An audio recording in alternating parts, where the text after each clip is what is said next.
Birla museum. তো এই মিউজিয়ামে লোকের ভিড় হওয়ার একটাই কারণ যে এখানে সেই বিড়লা মিউজিয়ামে যে তারা এবং নক্ষত্রমণ্ডলকে শো আকারে দেখা হয়। তো এখানে হিন্দি, বাংলা, ইংলিশ 3টে শো হয়।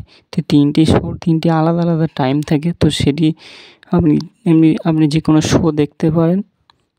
তো এখানে টিকিট কেটে আপনাকে ভিতরে যেতে হবে এবং সেই শো দেখতে হবে। তো অসাধারণ সেই দৃশ্য, বাইরে থেকে বিড়লা মিউজিয়াম দেখতে খুবই সুন্দর এবং আপনি ভিতরে অবশ্যই যাবেন।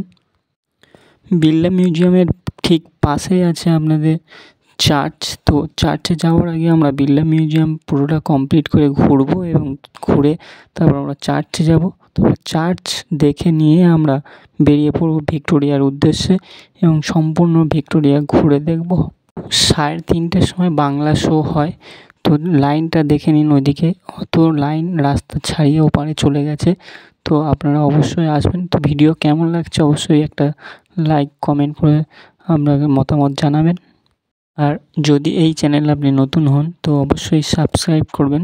এইরকম আরও ভিডিও, ট্রাভেল এবং আরও কলকাতার বিশেষ বিশেষ জায়গা এবং কলকাতার বাইরের জায়গাগুলো আমরা তুলে ধরবো ভিডিওর মধ্যে এবং আপনাদেরকে দেখাবো।